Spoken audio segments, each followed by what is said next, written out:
ইসলামের ভিত্তি পাঁচটা। হাদিসের মধ্যে আসছে বুনিয়াল ইসলামু আলা খামস।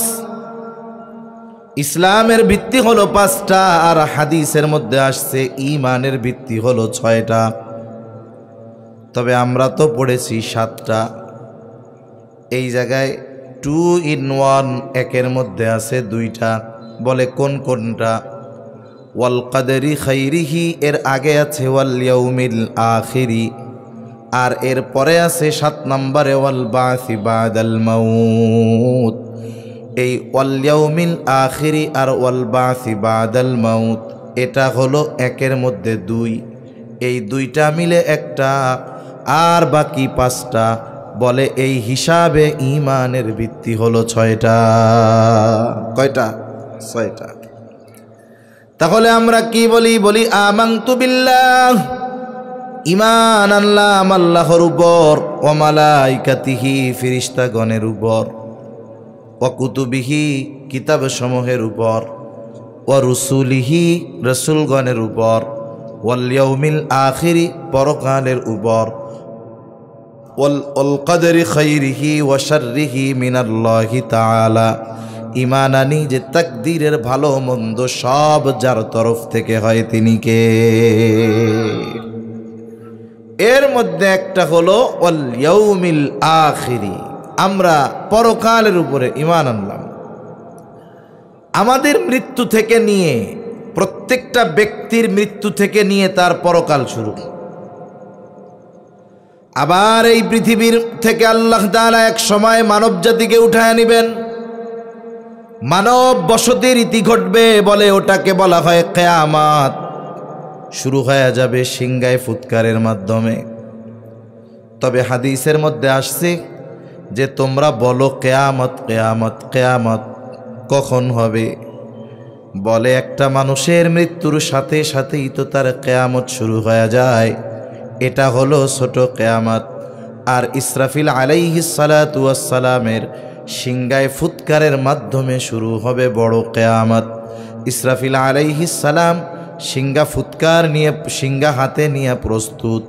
আল্লাহ তাআলা নির্দেশ দিলেই তিনি ফুৎকার দিবেন, আকাশ জমিন সব তছনছ হয়ে যাবে।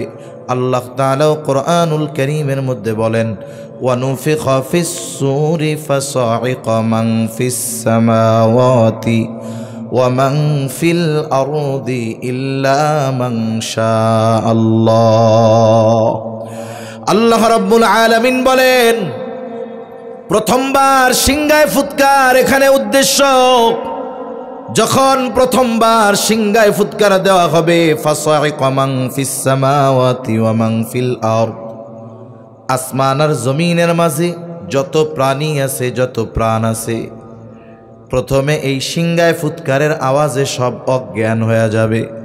আল্লাহ তাআলা যা চান, যেগুলো চান সেগুলো ছাড়া। মুফাসসিরিনে কেরাম বলেন প্রথমে সিংহায় ফুৎকারে মানুষেরা সব অজ্ঞান হয়ে যাবে। ওই অজ্ঞান অবস্থায় সবার মৃত্যু ঘটবে।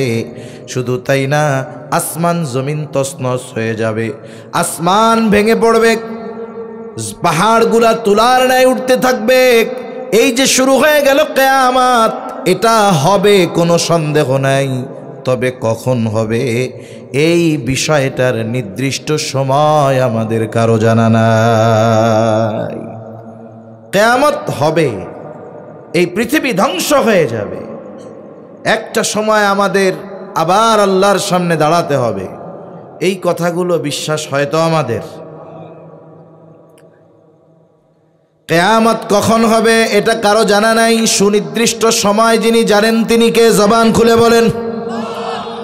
আল্লাহ তাআলা কুরআনুল কারীমের মধ্যে বলেন ইন্নাল্লাহা ইনদাহু ইলমুস সাআহ ওয়া ইউনাজ্জিলুল গায়থ ওয়া ইয়ালামু মা ফিল আরহাম ওয়া মা তাদরি নাফসুম মাযা তাকসিবু গাদা ওয়া মা তাদরি নাফসুম বিআইয়ি আরদিন তামুত ইন্নাল্লাহা আলীমুন খাবীর।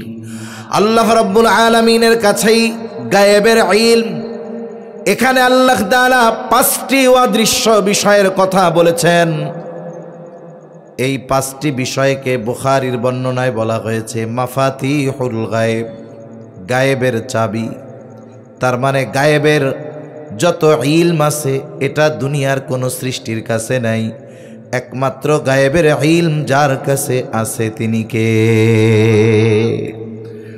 আল্লাহ তাআলা বলেন ওয়া ইনদাহু মাফাতিহুল গায়বি লা ইয়ালামুহা ইল্লা হু। আল্লাহ তাআলার কাছে আছে গায়েবের চাবি। আমাদের দেশে কিছু মানুষ আছে, এরা রাসূলুল্লাহ সাল্লাল্লাহু আলাইহি ওয়াসাল্লামের উপরে মাত্রাতিরিক্ত ভক্তি দেখাতে গিয়ে আল্লাহ তাআলার যেই সিফাত, যেই গুণাবলী, এগুলো রসুলের ব্যাপারে সাব্যস্ত করতে চায়। এরাও বলতে চায় যে রাসূলুল্লাহ সাল্লাল্লাহু আলাইহি ওয়াসাল্লাম আলিমুল গায়েব। নাউজুবিল্লাহ বলেন। নবীর কাছে গায়েবের খবর আছে কতটুক? যতটুকু আল্লাহ তাআলা জানিয়েছেন ততটুকু।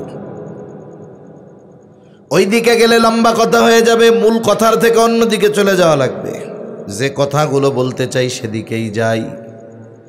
তাহলে কিয়ামত হবে এটা সন্দেহ নাই, তবে কখন হবে এই ইলম কার কাছে? জোরে বলেন।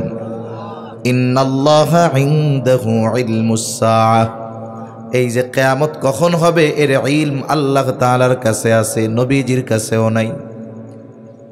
হাদিসের মধ্যে, হাদিসের কিতাবে লম্বা একটা হাদিস আছে, প্রসিদ্ধ একটি হাদিস, যেই হাদিসের নাম হলো হাদিসে জিবরিল।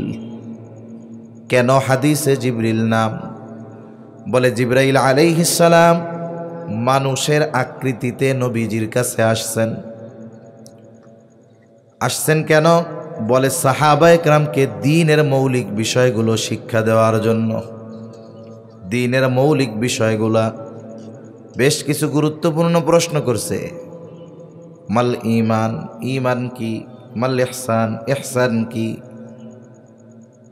এইভাবে আল্লাহর নবীকে প্রশ্ন করেছে। প্রশ্নগুলোর মধ্যে একটি প্রশ্ন হলো আখবিরনি আনিস সাআহ।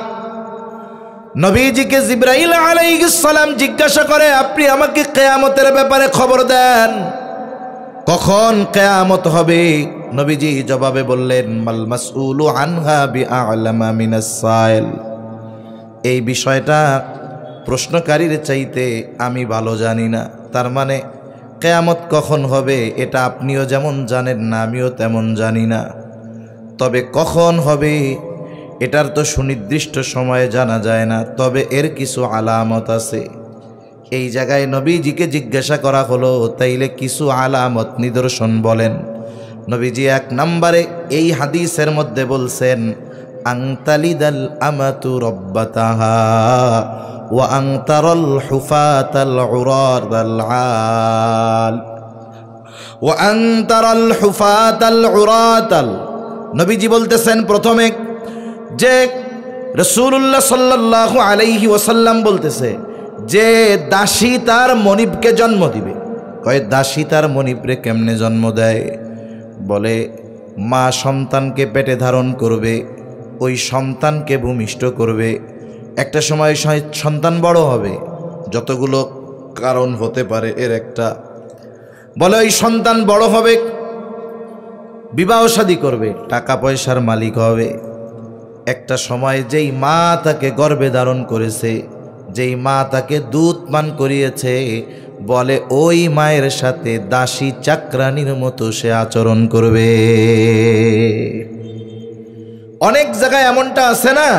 এমনটা অনেক জায়গায় আছে যে মা সন্তানের জন্য জীবনের সর্বস্ব ত্যাগ করে দিছে, কিন্তু একটা সময় যখন ওই সন্তান অনেক টাকা পয়সার মালিক হয়ে গেছে, এইবার ওই সন্তান ওই মাকে কাজ না করলে খাবার দেয় না, আছে না নাই? ঘর থেকে বের করে দেয়। এই যে দাসীর মতো আচরণ করবে মায়ের সাথে, এটা আমাদের সভ্য সমাজে, তথাকথিত সভ্য সমাজে মায়ের সাথে এই ধরনের আচরণের অভাব নাই। এরপরে নবীজি সাল্লাল্লাহু আলাইহি ওয়াসাল্লাম বলেন ওয়া আনতারাল হুফাতাল উরাতাল আলাতা রিআ আশ-শাই ইয়াতাতাওয়ালুনা ফিল বুনয়ান। নবীজি সাল্লাল্লাহু আলাইহি ওয়াসাল্লাম বলেন, তুমি দেখতে পাবা নগ্ন পদ বিশিষ্ট রাখালগুলো উঁচু উঁচু অট্টালিকা প্রাসাদ নির্মাণের প্রতিযোগিতা দিবে। আমি আমাদের অঞ্চলে অনেক দেখেছি, কাজ কাম কিচ্ছু নাই, কোনো কাজ কাম করে না, কিন্তু নেতার পিছনে ঘুরে। কয়দিন পরে 5 তলা বাড়ির মালিক আছে না নাই? এর অথেন্টিক কোনো ইনকামের অথেন্টিক কোনো সোর্স নাই, কোনো ব্যবসা নাই, কিচ্ছু নাই। এত টাকা পয়সা পাইল কই? কয়দিন পরেই সে মিস্টার হয়ে যায়, সাহেব হয়ে যায়, এলাকায় এসে সমাজ সেবক জনদরদি সেজে যায়, আছে না নাই? এটা যদিও অনেকে মনে করে উন্নতি অগ্রগতির লক্ষণ, না না, এটা বরং কিয়ামতের অন্যতম আলামত। তা মূল কথা হলো, নবীজি সাল্লাল্লাহু আলাইহি ওয়াসাল্লামকে জিবরাইল আলাইহিস সালাম জিজ্ঞাসা করছে কিয়ামত কখন। নবীজি বলছেন, এটা প্রশ্নকারীর চাইতে আমি ভালো জানি না। আবার আমি আপনাদের খেদমতে একটা হাদিস পাঠ করেছি, সহিহ বুখারীর হাদিস। নবীজি সাল্লাল্লাহু আলাইহি ওয়াসাল্লাম জানায়া দিয়েছেন, কিছু বিষয় সংগঠিত হওয়ার আগ পর্যন্ত কিয়ামত সংগঠিত হবে না। কিয়ামত হওয়ার আগে অনেক নিদর্শন আসবে, আলামত আসবে। এই হাদিসের মধ্যে কিয়ামতের আগে সংগঠিত 6টি গুরুত্বপূর্ণ বিষয়ের কথা নবীজি বলেছে। কয়টা? জোরে বলেন, কয়টা? সজাগ আছেন না ঘুম আসতেছে? ঘুম আসে কার কার? একটু হাত উঁচা করেন তো। এই তো সত্য কথা কইছে, এলে খাটি আল্লাহর বান্দা। এক জায়গায় গেছি মাহফিলে, এখন আমি তো কালেকশন পারি না। আমার কিছু হুজুর শেষে একটু কালেকশন করেন। আমি যেমনে চাই, ওতে রসগোল্লা যদি নরম হয় ওইটাও গলবে না, আর মানুষের মন ওইটা পাথরের চাইতে কঠিন। এখন আমি, কেউ তো দেয় না। আমি কইছি, ভাই আমি যদি কারো বাসায় আজকে থাকি রাত্রেবেলা, যদি বলি যে আপনার বাসার থেকে কালকে দুপুরে বাইর হবো, তাইলে কি আমারে সকালে আর দুপুরে খাওয়াইবেন? হ্যাঁ বলে, হুজুর খাওয়াবো। সবাই তো আর কয় নাই। তা কে কে খাওয়াবেন? আতুসা করেন তো। সবাই আতুসা করছে, 2-1 জন আতুসা করে নাই। তা আমি আবার জিজ্ঞাসা করলাম, কে কে খাওয়াবেন না আতুসা করেন? এবার ওই কয়জন সত্য সত্য আতুসা করছে। মানুষজন তাকাই রয়েছে লজ্জা। আমি কয়, মিয়া আপনারা মিথ্যা কথা বলতে পারেন, কথার কথা, কিন্তু ওই কয়জন লোক সত্য কথা বলছে। এখন আপনি আমারে খাওয়াইতেন, সকালে যাই খাওয়াইতেন, দুপুরে যাই খাওয়াইতেন, 1000 টাকার উপরে খরচ হইতো, লাগবে না। যদি সত্যবাদী হয়ে থাকেন 500 করে টাকা মাদ্রাসায় দেন। একজনও দেয় নাই। তার মানে কি বুঝলেন? অনেকের ঘুমাইতেছে, আতুসা করে নাই, কিন্তু উনি সত্যবাদী যে, এই জন্য আতুসা করছে। মিছা কথা কয়া লাভ কি? এটাই ঠিক। একটা তাকবীর দেন, নারায়ে তাকবীর। আরো জোরে দেন, নারায়ে তাকবীর। মাশাআল্লাহ। বেশি রাত করা যাবে না, কারণ রাত বেশি হইলে, শীতের সময় তো রাতটা লম্বা থাকে। ফজরের নামাজ পড়ি গিয়া 6:30টার পরে, ঠিক না? আর এখন ফজর পড়তে হয় কয়টায়? 5টায় পড়া লাগে। তাইলে চিন্তা করেন, 5টার আগেও জামাত হয়, এরপরে সময় কম থাকে, বেশি সময় থাকে না। 4:50 নামাজ পড়া হয়। তার মানে দেখেন, প্রায় 1.25 ঘন্টা আগে নামাজ পড়া লাগতেছে। আবার গরমের সময় শরীর ঘামে, মানুষের ক্লান্তি বেশি হয়। শীতের সময় অল্প ঘুমে ক্লান্তি দূর হয়ে যায়। এই জন্য রাত যদি বেশি হয়, বেনামাজির টেনশন নাই, কিন্তু নামাজি রাত বেশি হইলে তার পেরেশানি শুরু হয়ে যায়, ঠিক কিনা বলেন? আবার আপনারা তো ওই শহরের মানুষ, বা ওই সিলেট, চট্টগ্রাম, অন্যান্য অঞ্চলে যারা আছে, কামকাজ নাই। এক পরিবারে 1 জন বিদেশে থাকে, বাকি 10 জন বয়া বয়া গায়। কিন্তু আপনাদের তো পরিশ্রম করা লাগে, পরিশ্রমী মানুষ। সকালে উঠবেন, নামাজ পড়বেন, এরপরে আবার কর্মব্যস্ততা। এজন্য উত্তরবঙ্গে হিসাব অনুযায়ী ওয়াজ 12টা না 11:30টার আগে শেষ হওয়া দরকার। কিন্তু মাশাআল্লাহ, এটা 11:30টার আগে শুরুই করতে চায় না, প্রধান বক্তারে দিতে চায় না। তা যাই হোক, 6টা বিষয় সংক্ষিপ্ত পরিসরে জানবো, বুঝবো। আমাদের যদি কিছু করণীয় থাকে সেগুলো করব ইনশাআল্লাহ। 1 নম্বর, নবীজি সাল্লাল্লাহু আলাইহি ওয়াসাল্লাম বলেন, আবু হুরায়রা রাদিয়াল্লাহু তাআলা আনহু থেকে বর্ণিত হাদিস, قال رسول الله صلى الله عليه وسلم لا تقوم الساعة حتى يقبض العلم নবীজি সাল্লাল্লাহু আলাইহি ওয়াসাল্লাম বলেন কিয়ামত ততক্ষণ পর্যন্ত সংগঠিত হবে না। কতক্ষণ পর্যন্ত? বলে যতক্ষণ না ইলম উঠিয়ে নিয়ে না যাওয়া হবে। ইলম উঠায় নেওয়া না পর্যন্ত কিয়ামত হবে না। এখন কথা হলো ইলম কিভাবে আল্লাহ উঠায় নিবে? আমাদের ইলম সংরক্ষিত আছে কোরআনের মাঝে, তাফসীরের মাঝে, হাদিসের মাঝে। এরকম হবে নাকি হঠাৎ করে রাতে একদিন ঘুমায় আছি, সকালবেলায় ঘুম থেকে উঠে দেখলাম মাদ্রাসা, মসজিদ, বাড়িঘর এক জায়গাও একটা কোরআন নাই, সব আসমানে উঠে গেছে? বলে না, এমন না। এমন নাকি যে রাতের বেলায় ঘুমায়াছিলাম, সকালবেলা উঠে কোরআন খুলে দেখলাম কোরআনের পাতার মধ্যে কোনো লেখা নাই, সব সাদা হয়ে গেছে? বলে না, এরকমও না। তাইলে ইলম আল্লাহ কেমনে উঠায় নিবেন? নবীজি সাল্লাল্লাহু আলাইহি ওয়াসাল্লাম আর হাদিসের মধ্যে বলেন আল্লাহ তাআলা বান্দার অন্তর থেকে ইলম উঠিয়ে নেন না, বরং ইলম কিভাবে উঠায় নেয়? ওয়ালাকিন ইয়াকবিদুল ইলমা বিকবজিল উলামা, বরং আল্লাহ তাআলা আলেমদেরকে উঠায়া নেওয়ার মাধ্যমে আল্লাহ ইলম উঠায়া নিয়ে যায়। একজন আলেমের মৃত্যুর মাধ্যমে ইলম উঠা যায়। কারণ অতীতে যেই আলেমরা দুনিয়া থেকে চলে গেছে তাদের শূন্য স্থান পূরণ হচ্ছে না, হওয়া কঠিন। এজন্য ইলম সংরক্ষণের সাথে কিয়ামত সংগঠিত হওয়ার সাথে সম্পর্ক আছে। এই যে মাদ্রাসাগুলো দেখতেছেন না, এগুলো ইলম হেফাজতের দায়িত্বে নিয়োজিত আছে। এই যে হাফেজে কোরআন যারা, এরা কোরআন হেফাজতের দায়িত্বে আছে। আশেপাশে মাদ্রাসাগুলো আছে, এরা ইলম হেফাজতের দায়িত্বে নিয়োজিত আছে। এজন্য আমাদের উচিত, আমাদের দ্বারা এই গুরুত্বপূর্ণ কাজ সংগঠিত হচ্ছে না ঠিক, যাদের দ্বারা এই ইলম সংগঠিত হওয়ার, সংরক্ষণ হওয়ার কাজ হচ্ছে, এদের পাশে আমাদের থাকার দরকার আছে না নাই? আল্লাহ রাব্বুল আলামিন আলেমদের উঠায় নিয়ে যাওয়ার মাধ্যমে ইলমকে উঠায় নেবেন। আসলে আমাদের দেশের মানুষ, আমরা কর্মব্যস্ত মানুষ, অধিকাংশ মানুষ নিজের জীবনযাপন, মৌলিক চাহিদা পূরণে ব্যস্ত। এই যে সম্প্রতি সময়ে বাংলাদেশ থেকে অনেক বড় বড় আলেম দুনিয়া থেকে বিদায় নিয়েছেন, বলে এই আলেমদের মৃত্যু কেমন বলা হয়? মাউতুল আলিম কা মাউতিল আলম, আলেমের মৃত্যু এটা হলো গোটা আলম তথা পৃথিবীর মৃত্যুর মতো। এজন্য এই মাদ্রাসাগুলোকে জারি রাখার ব্যবস্থা আমাদের করতে হবে। তাহলে 1 নাম্বার ইলম আল্লাহ উঠায় নেবেন কিয়ামতের আগে। 2 নাম্বার, নবীজি সাল্লাল্লাহু আলাইহি ওয়াসাল্লাম বলেন ওয়া তাকসুরাজ জালাজিল, জালজালা বেড়ে যাবে তথা ভূমিকম্প বেড়ে যাবে। কয়েকদিন আগে থাইল্যান্ড মায়ানমার সীমান্তে ভূমিকম্প হয়েছে, ধ্বংসস্তূপে এলাকা পরিণত হয়ে গেছে। বিশাল বিশাল অত্যাধুনিক ইমারতের মধ্যে ফাটল ধরে গেছে। এর কয়েক বছর আগে তুরস্কে ভূমিকম্প হয়েছে, হাজার হাজার মানুষ মারা গেছে।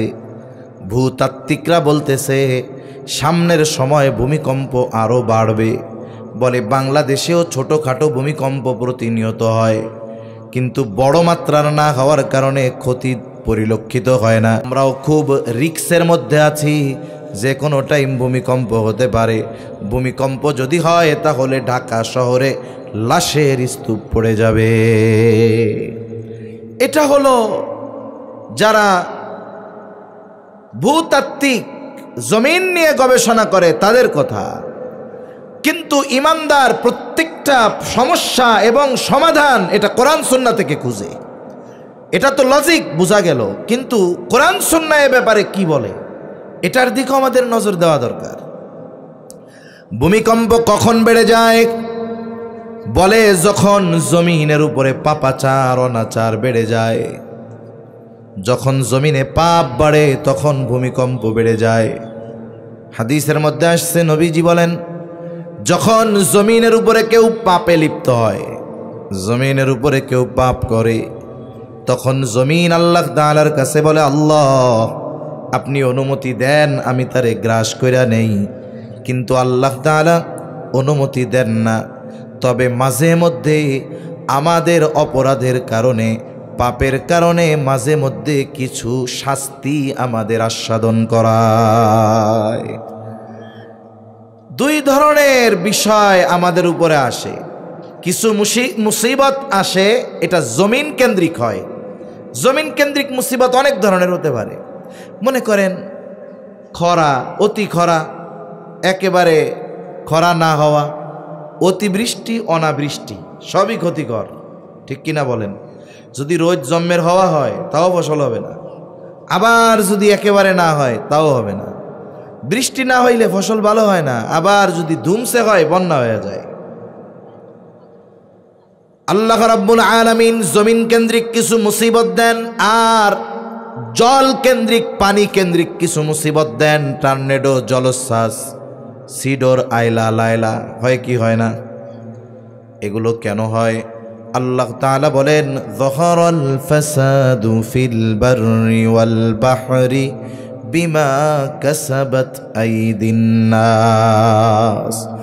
নবী আল্লাহ রাব্বুল আলামিন বলেন, জল স্থলে যত বিপর্যয়, এগুলো মানুষের হাতের কামাই। কাদের হাতের কামাই? জোরে বলেন কোন? আমাদের। কাদের হাতের কামাই? আমাদের হাতের কামাই। এই জন্য পাপ যত বাড়বে, মুসিবত তত বাড়বে। আল্লাহর কসম, প্রযুক্তি দিয়া এই মুসিবতকে কখনো দমায়া রাখা যাবে না। এজন্য যদি মুসিবত কমাতে হয়, নিজেরাও পাপ ছাড়তে হবে। পাপ যদি কেউ করে থামাতে হবে, ঠিক কিনা বলেন? প্রত্যেকটা জিনিস মাপার একটা মেশিন আছে না? এই যে পানি মাপার পাত্র আছে, কিছু হলো লিটারে পরিমাপ করে, কিছু হলো কেজিতে পরিমাপ করে। কাপড়, এটা গজ, ফিতা দিয়া পরিমাপ করে। তেল, এটা লিটারে পরিমাপ করে। এরকম পরিমাপের যন্ত্র আছে। বাতাস মাপারও যন্ত্র আছে, ব্যারোমিটার। ঈমান মাপারও কিছু সূত্র আছে, যে আমাদের ঈমানের অবস্থা কি, এটা মাপারও হাদিস আছে। রাসূল আকরাম সাল্লাল্লাহু আলাইহি ওয়াসাল্লাম বলেন, মান রাআ মিনকুম মুনকারান ফালইউগাইরহু বিয়াদিহি ফাইল্লাম ইস্তাতি' ফাবিলিসানি ফাইল্লাম ইস্তাতি' ফাবিকলবিহি ওয়াযালিকা আযআফুল ঈমান। নবীজি সাল্লাল্লাহু আলাইহি ওয়াসাল্লাম বলেন, মান রাআ মিনকুম মুনকারান, তোমাদের মধ্যে কেউ যদি কোনো অন্যায় দেখে, সে কি করবে? বলে ফালইউগাইরহু বিয়াদিহি, এই অন্যায়টাকে শুধু সে থামায় দিবে তা নয়, বরং এই অন্যায়টাকে সে ভালো কাজের দ্বারা পরিবর্তন করে দিবে। মনে করেন এক সমাজে একটা গান হবে, যাত্রা হবে, নাচানাচি হবে, বলেন এটা ভালো কাজ না মন্দ কাজ? আরো জোরে, ভালো কাজ না মন্দ কাজ? মন্দ কাজ। সাধারণ ছোটখাটো ক্ষমতার মানুষ এগুলারে থামাইতে পারবে না, কিন্তু এই সমাজের প্রধান যিনি, এই এলাকার প্রধান যিনি, ওই অন্যায় থামানোর ক্ষমতা ওনার আছে না নাই? এখন দায়িত্ব হলো ওনার উপরে। এই অন্যায় উনি শুধু থামাবেন তা নয়, এই অন্যায় যেন পুনরায় আবার গজিয়ে না উঠতে পারে, এজন্য ওর শিকড় থেকে উপড়ে ফেলতে হবে, ঠিক কিনা বলেন?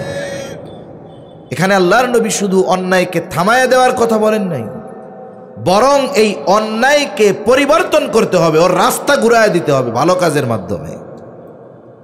এজন্য নবীজি সাল্লাল্লাহু আলাইহি ওয়াসাল্লাম যখন একটা বিষয় হারাম হয়েছে ইসলামী শরীয়তে, এটা নবীজির মাধ্যমে হোক আর কোরআনুল কারীমের মাধ্যমে হোক, ওই মূল বস্তুটা হারাম করার সাথে সাথে ওই বস্তু সম্পৃক্ত যত বিষয় আছে সবগুলাকে ইসলাম নিষিদ্ধ করে দিয়েছে।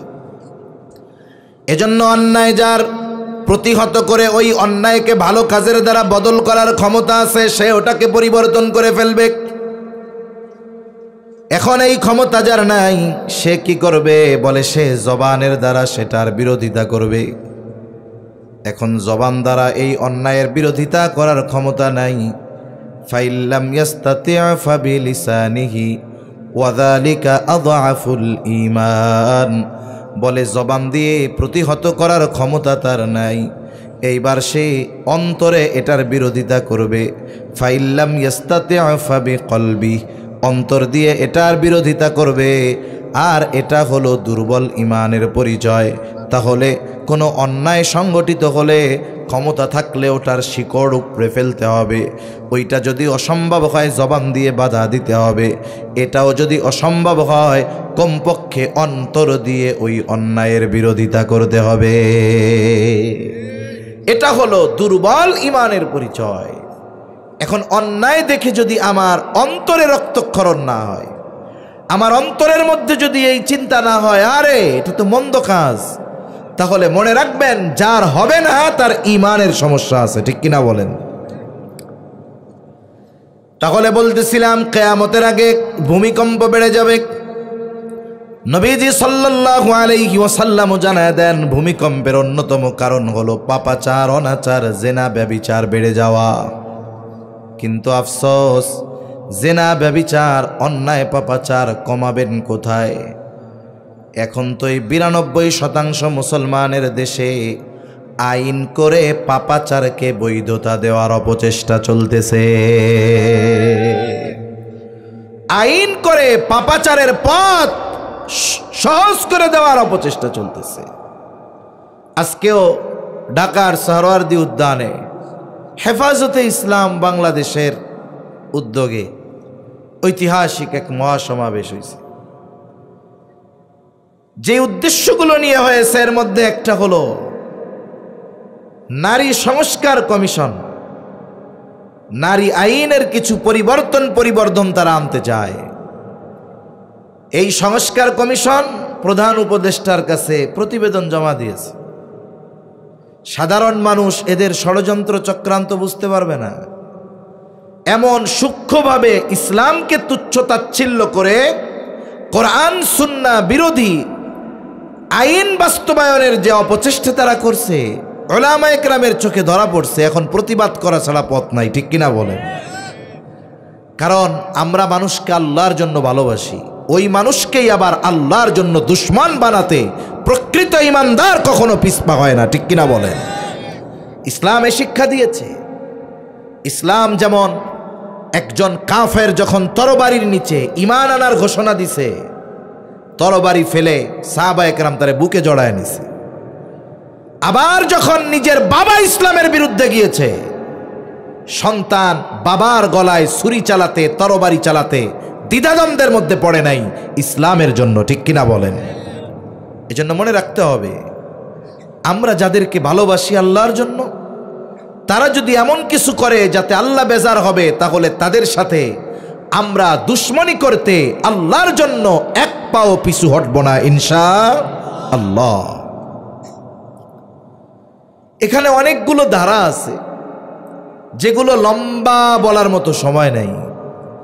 তারা ইসলামকে এমনভাবে কটাক্ষ করছে, তারা বলতেছে রাষ্ট্র হলো ইহজগতিক একটি বস্তু, রাষ্ট্র, আর ধর্ম হলো পরলৌকিক একটি বস্তু। সুতরাং ইহলৌকিক বস্তুকে পরলৌকিক বস্তু দিয়ে পরিচালনা করা যাবে না। তার মানে দুনিয়ার জগতে ইসলাম বলতে কোনো কিছু তারা রাখতে চাচ্ছে না, ঠিক কিনা বলেন?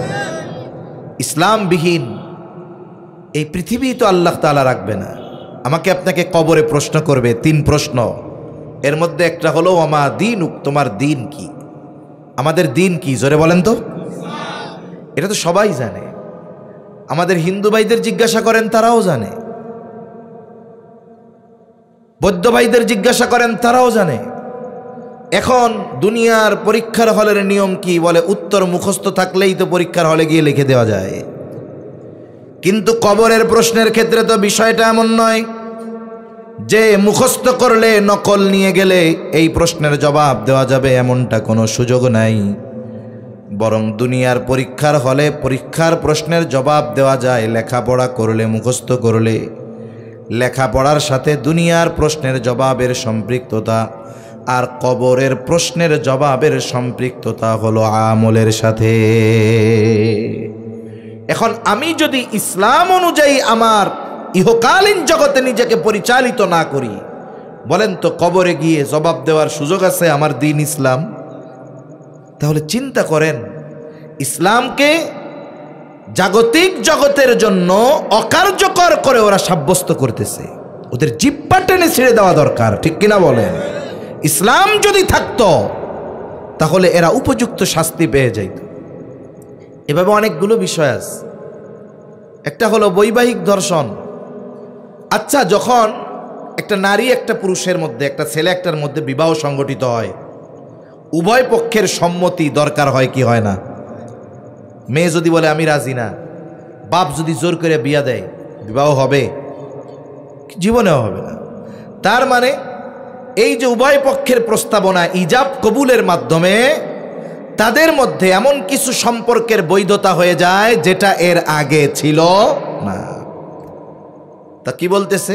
বলে স্বামী স্ত্রীর মধ্যেও যদি মেলামেশা হয়, এটা যদি স্ত্রীর অসম্মতিতে হয়, স্ত্রী যদি মামলা করে আমার স্বামী আমারে ধর্ষণ করছে, তাইলে ওই স্বামীকে ধর্ষণ মামলায় অ্যারেস্ট করে জেলখানার মধ্যে বেরা দিবে। চিন্তা করেন, এটা বড় হাস্যকর আর বড় আফসোসের বিষয়। এই বিষয়টার বৈধতা তো ওই দিন হয়ে গেছে যেই দিন একটা পুরুষ একটা নারীকে নির্দিষ্ট দেনমোহর প্রদানের মাধ্যমে তার জন্য হালাল করে নিয়েছে, ঠিক কিনা বলেন? তার মানে বিবাহ বন্ধনকে তারা শেষ করে দিতে চায়। এভাবে কি হবে? পারিবারিক বন্ধন নষ্ট হয়ে যাবে, এভাবে পারিবারিক চেন নষ্ট হয়ে যাবে, পারিবারিক শান্তি বিনষ্ট হবে, সংসার ধ্বংস হয়ে যাবে। এমনিতেই তো এখন বিবাহ বিচ্ছেদ খুব বেশি, ওই সময় আরও বাড়বে। স্বামী স্ত্রীর একটু মনোমালিন্যতা হলেই স্ত্রী গিয়া মামলা ঢুকাইয়া দিবে। এখন মনে করেন উনি যে এই মামলায় আসলে দোষী না, এই নির্দোষ প্রমাণিত হইতে হইতেই তো ওনার জীবন শেষ, ঠিক কিনা বলেন? এক গল্প কই আপনাকে। এক বাগানে ঢুকছে পুলিশ। কি ঢুকছে? জোরে বলেন না, ঢুকছে কি?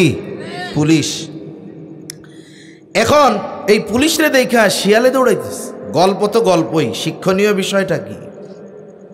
এখন শিয়াল দৌড় শুরু করছে, মধ্যে দেখা হইছে একটা প্রাণীর সাথে।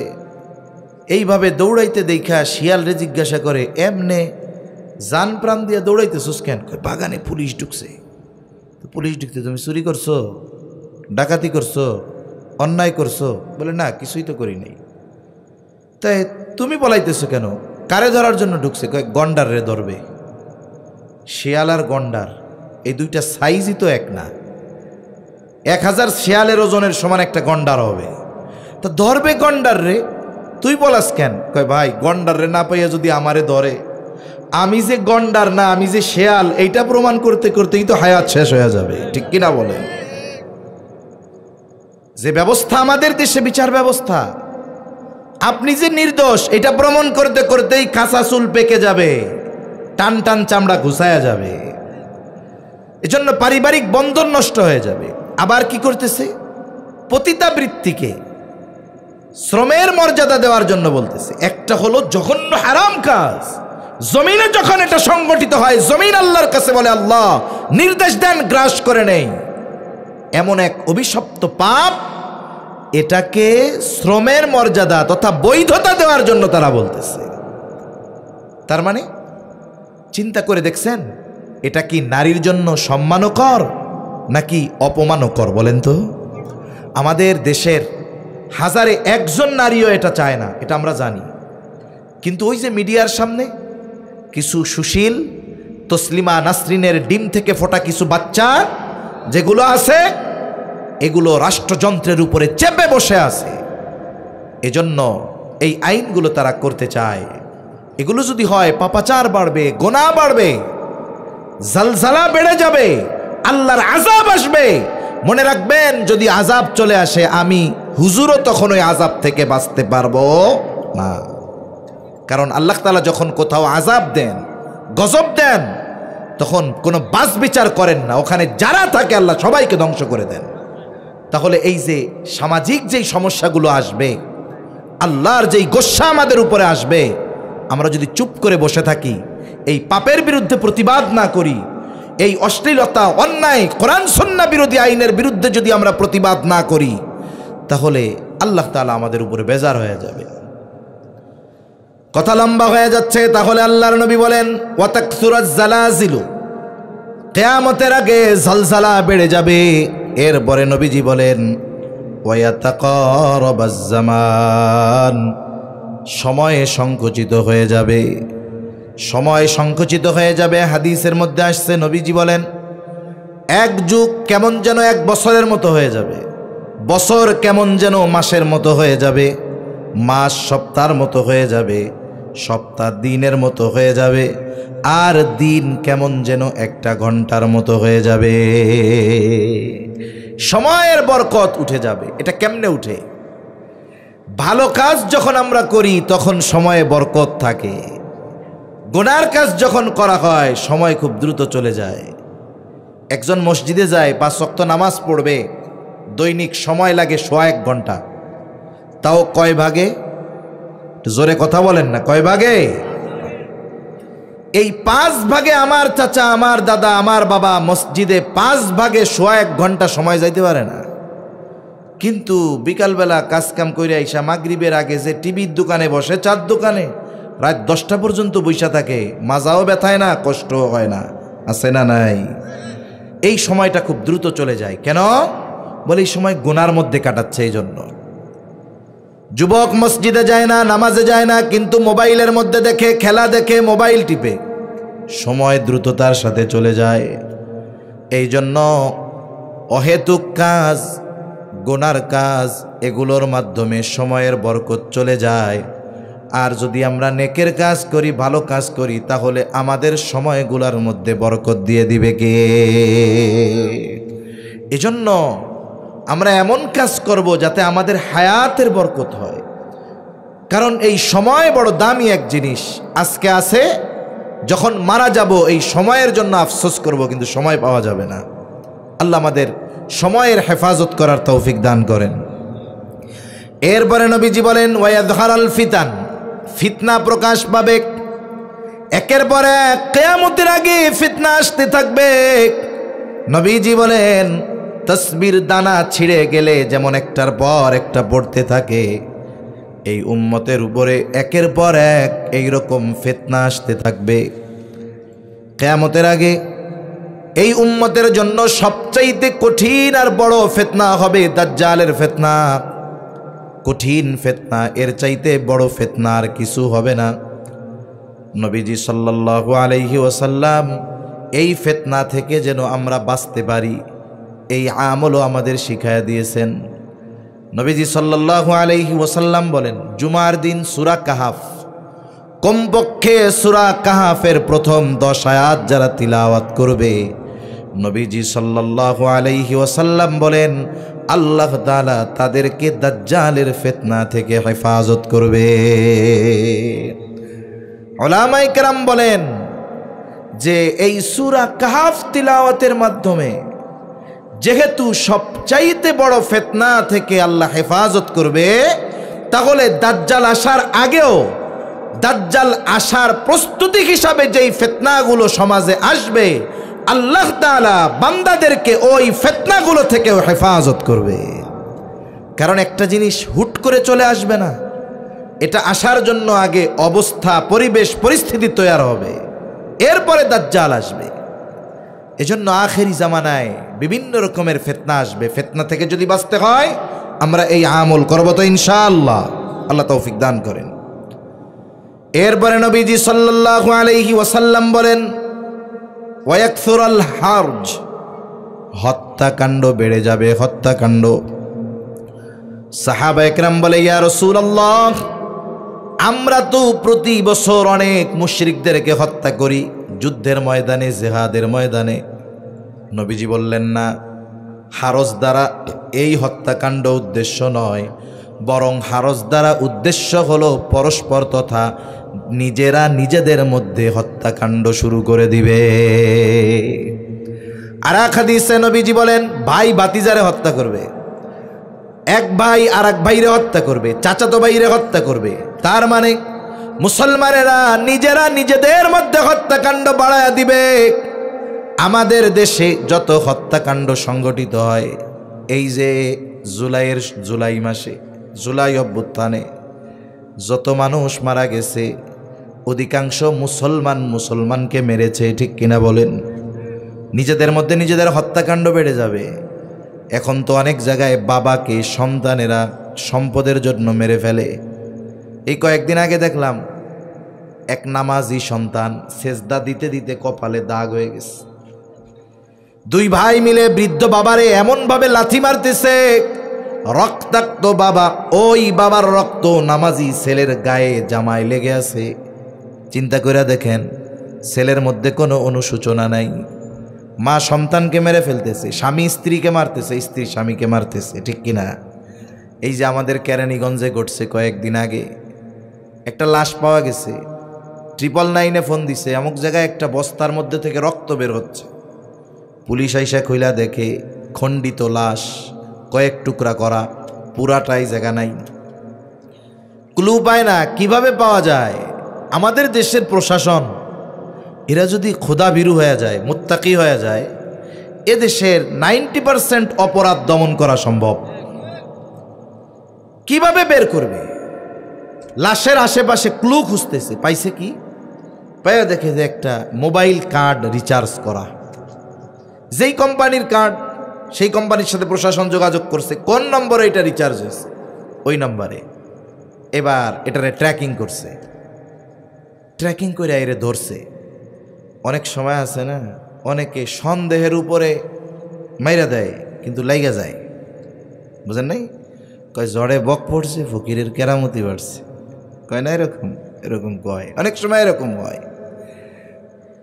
এক তুলার গুড়াউনে তুলা চুরি হয়েছে। কি চুরি হয়েছে? তুলা। এখন তুলা চোররে আর ধরা যাইতেছে না। কাজীর কাছে বিচার গেছে যে কি ব্যাপার, এই তুলা চুরি হয়েছে, এটার তো আমরা পাই না, একটু চোর ধইরা দেন। তা কাজী বলতেছে যে কারা চুরি করছে তোমার কোনো সন্দেহ হয়? বলে না। তাইলে কোন মানুষগুলোর মধ্যে থাকতে পারে? তা ও বলল যে আমার এরিয়ার মধ্যে এই মানুষগুলোই ছিল, কেউ যায়ও নাই, কেউ আসেও নাই, কেউ সবাই এক জায়গায় করো, কিছু বলার দরকার নেই। এখন সবার সামনে উনি বৈশা হঠাৎ করে কইতেছে, আরে তুলা চোর তো আমি ধরে ফেলছি। আর এক দিক তাকাইয়া বাপ ধরে আর কি, ওই যে তুলা চোরের মাথায় তুলা লেগে রয়েছে। এখন বলেন তো, যে চুরি করে নাই সে কি মাথায় হাত দিব? কথা কয় না। যেটা চুরি করছে মাথা নিচু আছে নাকি কিছু, ওই ধর ওইটারে। আসলে চোরকে উনি তো ধরতে পারে নাই, কিন্তু ওই যে টোপ মারছে, টোপে পা দিয়ে দিচ্ছে। এবার ফোন দিয়া ওরে ধইরা একটু জেরাজেই করছে। ও বলছে হ্যাঁ আমি হত্যা করছি। এইটারে শুধু হত্যা করছে তা না, বাসার মধ্যে ওয়াইফ একটা বাচ্চা, এই দুইটারে হত্যা করছে। এখন ওই বাসার সাথেই আর একজন মহিলা ভাড়া থাকে, এই মহিলা এবার এই হত্যা করতে দেখে ফেলছে। এবার ওই মহিলারে দইরাও হত্যা করছে। ঠান্ডা মাথায় দরজা আটকায়া বাহিরে গিয়ে ছুরি টুরি এনে এদেরকে টুকরা টুকরা করে এরপরে লাশগুলো ছিন্ন বিচ্ছিন্ন করে রাখছে। 3টা মানুষ হত্যা করে ফেলছে। আপনার সামনে যদি তার ছবি দেওয়া হয়, আপনি বলবেন এ লোকের দ্বারা এ কাজ সম্ভব না। তাহলে কি হবে? বলে হত্যাকাণ্ড বেড়ে যাবে, পরস্পর হত্যা হবে। এক সময় তো মনে করতাম মানুষ স্বার্থের কারণে হত্যা করে, সম্পদের কারণে করে, ক্ষমতার কারণে করে, প্রাপ্তবয়স্ক যারা তারা করে, পরকীয়ার কারণে করে। না না, কয়েকদিন আগে আমরা দেখলাম ক্লাস 7-এর বাচ্চাও সুপরিকল্পিতভাবে হত্যাকাণ্ড ঘটায়।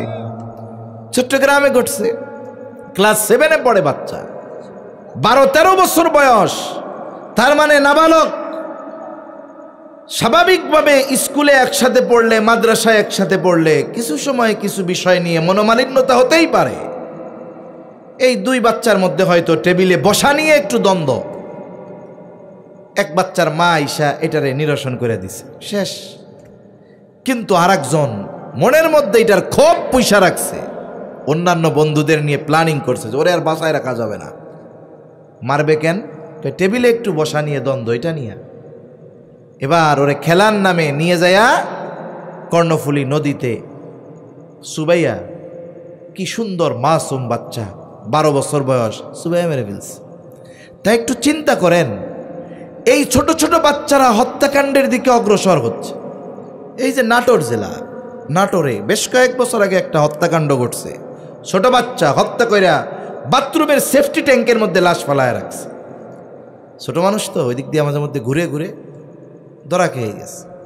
জিজ্ঞাসা করছে, এটা কেমনে করছো? ওরা বলে, আমরা ইন্ডিয়ান সিনেমা না নাটক দেখা আমরা এটা শিখছি, ওই রকম করছি। ব্যাংক ডাকাতি করেছে, ধরা খাইছে। কোন জায়গার থেকে শিখছস? কয় ইন্ডিয়ান একটা চ্যানেলে দেখায় ক্রাইম পেট্রোল। কয় এইটা দেখে দেখে আমরা শিখছি। তার মানে কি বলতেছেন? আমার আপনার সন্তানের হাতে বিনোদনের নামে, আনন্দের নামে, খেলাধুলার নামে আমার আপনার সন্তানের নৈতিকতা, চরিত্র সব কিছু ধ্বংস করে দেওয়ার খেলায় ওরা মেতে উঠছে, ঠিক কিনা বলেন? এজন্য আমাদের সতর্ক থাকা দরকার। এজন্য নবীজি সাল্লাল্লাহু আলাইহি ওয়াসাল্লাম বলেন, হত্যাকাণ্ড এমনভাবে হবে, যাকে হত্যা করা হবে সে জানবে না কেন আমাকে হত্যা করা হলো, যারা হত্যা করবে তারাও জানবে না কেন হত্যা করলাম। এই ধরনের হত্যাকাণ্ড এখন সমাজের মধ্যে আছে না নাই? 6 নম্বর, নবীজি সাল্লাল্লাহু আলাইহি ওয়াসাল্লাম বলেন, মানুষের মাল ধন সম্পদ এত পরিমাণ বেড়ে যাবে যে সেটা উপচায়া পড়বে। আসলে মানুষ আগে যেরকম অভাবী ছিল এখন ওইরকম অভাব নাই। কিয়ামতের নিকটবর্তী সময় এমন একটা অবস্থা হবে, এক হাদিসে নবীজি বলেন, কিয়ামতের আগে মানুষের সম্পদ এত পরিমাণ বাড়বে যে মানুষ যাকাত দেওয়ার জন্য, সাদকা দেওয়ার জন্য লোক খুঁজে পাবে না। এই সময়টাও হয়তো চলে আসবে। এগুলো কিয়ামতের আগে সংগঠিত হবে। এজন্য আমরা মাদ্রাসাগুলো হেফাজতের দিকে খেয়াল করব। আমরা গুনাহ থেকে বাঁচার চেষ্টা করব। আমাদের সন্তানগুলোকে দ্বীনি পরিবেশে আনব, না হলে এ সমাজ অশান্ত হয়ে যাবে। আস্তে আস্তে কিয়ামত যত নিকটবর্তী হবে, ফিতনা ফাসাদ এগুলো তত বাড়তে থাকবে। এজন্য কিয়ামত ত্বরান্বিত হবে আমাদের কর্মের মাধ্যমে, ঠিক কিনা বলেন? এজন্য আমাদের পরিশুদ্ধ হওয়ার দরকার আছে না নাই? কেউ যদি আমাদেরকে মুসিবতে ফেলতে চায়, তাদের বিরুদ্ধে প্রতিবাদ গড়ে তোলার দরকার আছে না নাই? আছে। এই বিষয়গুলো আমরা খেয়াল রাখবো। আল্লাহ বুঝবার তৌফিক দান করেন, বলি আমিন। আলহামদুলিল্লাহি রাব্বিল আলামিন ওয়াল আকিবাতু লিল মুত্তাকিন, আসসালাতু ওয়াসসালামু আলা খায়রি খালকিহি মুহাম্মাদিন ওয়া আলা আলিহি ওয়া আসহাবিহি আজমাইন। রব্বানা যালামনা আনফুসানা ওয়া ইল্লাম তাগফির লানা ওয়া তারহামনা লানাকুনান্না মিনাল খাসিরিন। রব্বানা আতিনা ফিদ দুনিয়া হাসানাতাও ওয়া ফিল আখিরাতি হাসানাহ ওয়া কিনা আযাবান নার। রব্বানা লা তুযিগ কুলুবানা বা'দা ইয হাদাইতানা ওয়া হাব লানা মিন লাদুনকা রাহমাহ ইন্নাকা আনতাল ওয়াহ্হাব। রব্বুল আলামিন, গভীর রাত পর্যন্ত দিনই আলোচনা করার পরে গুনাহমাখা হাত আমরা তুলে ধরেছি। আয় আল্লাহ, যে যেখান থেকে হাত উঁচু করেছে আমাদের বিগত জীবনের সব ধরনের গুনাহগুলো মাফ করে দেন। আমাদের আত্মীয় স্বজন যে যেখানে আছে মাফ করে দেন। যারা দুনিয়া ছেড়ে চলে গেছে, গুনাহগুলো মাফ করে কবরগুলো জান্নাতের টুকরো বানায়া দেন রব্বুল আলামিন। খাস করে আশেপাশে যত কবরস্থান আছে, যত মুমিন মুমিনাত শায়িত আছে, সকলের কবরগুলো আপনি জান্নাতের টুকরো বানায়া দেন। আয় আল্লাহ, খাস করে এই মাদ্রাসা আপনি কবুল আর মঞ্জুর করে নেন। আজকের মাহফিল কবুল করে নেন। মাদ্রাসার মোহাব্বতে যে যেভাবে সহযোগিতা করেছে, আল্লাহ সকলের সকল প্রকার সাহায্য সহযোগিতা কবুল আর মঞ্জুর করে নেন। আল্লাহ মাদ্রাসার যত প্রয়োজনীয়তা আছে গায়বী খাজানা থেকে ব্যবস্থা করে দেন। আল্লাহ এবছর 3 জন হাফিজে কোরআন হয়েছে। ধারাবাহিকতার সাথে সময়ের সাথে সাথে আরও বেশি বেশি হাফেজ এখান থেকে বের করার তৌফিক আল্লাহ আপনি দান করেন রব্বুল আলামিন। মাদ্রাসার যত প্রয়োজনীয়তা আছে গায়বী খাজানা থেকে ব্যবস্থা করে দেন। আয় আল্লাহ, মাদ্রাসার ওস্তাদ ছাত্র পরিচালনায় যারা আছে কবুল করে নেন। এই মাদ্রাসা সহ তামাম দুনিয়ার সকল মাদ্রাসাগুলো সকল ষড়যন্ত্র চক্রান্ত থেকে আল্লাহ আপনি হেফাজত করেন রব্বুল আলামিন। খাস করে তামাম দুনিয়ার মুসলমানদের জানমাল আপনি হেফাজত করেন। আয় আল্লাহ, ফিলিস্তিনের গাজ্জার মুসলমানদের হেফাজত করেন, ভারতের মুসলমানদের হেফাজত করেন। আল্লাহ, তামাম দুনিয়ার মুসলমানদের মধ্যে ঐক্য দান করেন, একে অপরের প্রতি হৃদ্রতা ভালোবাসা আপনি বাড়ায়া দেন। আল্লাহ, আমাদের দেশের উপরে খাস রহমত নাজিল করেন। যারা ইসলাম নিয়ে, দেশ নিয়ে ষড়যন্ত্র চক্রান্তে লিপ্ত, আল্লাহ তাদের সকল ষড়যন্ত্র চক্রান্তকে আপনি ধ্বংস করে দেন। রব্বুল আলামিন, দেশের ব্যাপারে, ইসলামের ব্যাপারে দলমত নির্বিশেষে আমাদের ঐক্যবদ্ধ থাকার তৌফিক দিয়া দেন। অভাবীর অভাব দূর করে দেন, ঋণগ্রস্তের ঋণ পরিশোধের তৌফিক দেন। আল্লাহ, বরকতময় প্রশস্ত রিজিক দান করেন। আয় আল্লাহ, কৃষি প্রধান এলাকা, এই ফসলগুলো আসমানি জমিনি সকল বালা মুসিবত থেকে হেফাজত করেন, অতিবৃষ্টি অনাবৃষ্টি থেকে হেফাজত করেন। রব্বুল আলামিন, জমিনের উর্বরতা বাড়ায়া দেন, বেকার যারা আছে হালাল কর্মসংস্থানের ব্যবস্থা করে দেন। আয় আল্লাহ, আমাদের সকলকে বারবার মক্কা মদিনা জিয়ারতের তৌফিক দান করেন। মা বোনদের কবুল করে নেন আল্লাহ, পর্দা নিশিন বানায় দেন, 5 ওয়াক্ত নামাজ যথাযথভাবে আদায় করার তৌফিক দিয়ে দেন। আয় আল্লাহ, আমাদেরকেও দ্বীনের জন্য কবুল করেন, বেনামাজিদের নামাজি বানায় দেন, সুন্নাতবিহীন মানুষগুলারে সুন্নাতওয়ালা বানায় দেন। সকল প্রকার পাপাচার, অনাচার, অশ্লীলতা থেকে আমাদের সকলকে বেঁচে থাকার তৌফিক দান করেন। রব্বুল আলামিন, আমাদের অন্তর আপনার এবং আপনার হাবিবের মোহাব্বত দিয়া ভরপুর করে দেন। এই দুনিয়া ছেড়ে আমাদের সকলকে একদিন চলে যেতে হবে মালিক। মালাকুল মউত যখন মৃত্যুর পয়গাম নিয়ে হাজির হবে, আপনি আমাদের সকলের জবানে তাওহীদের কালিমা নসিব করে দিয়েন। আল্লাহুম্মা ইন্না নাউযু বিকা মিনাল হাম্মি ওয়াল হাযান ওয়াল আজজি ওয়াল কাসাল ওয়াল জুবনি ওয়াল বুখল ওয়া দালা'id দাইন ওয়া গলাবাতির রিজাল। রব্বি ইজআলনি মুকিমাস সালাতি ওয়া মিন যুররিয়্যতি রব্বানা ওয়া তাকাব্বাল দুআ। রব্বানা ইগফির লি ওয়া লিওয়ালিদাইয়া ওয়া লিল মুমিনিনা ইয়াওমা ইয়াকুমুল হিসাব। রব্বানা হাব লানা মিন আজওয়াজিনা ওয়া যুররিয়্যাতিনা কুররাতা আ'য়ুন ওয়াজআলনা লিল মুত্তাকিনা ইমামা। রব্বিরহামহুমা কামা রব্বায়ানি সগীরা। রব্বিরহামহুমা কামা রব্বায়ানি সগীরা। সাল্লাল্লাহু তাআলা আলা খায়রি খালকিহি মুহাম্মাদিন ওয়া আলা আলিহি ওয়া আসহাবিহি আজমাইন।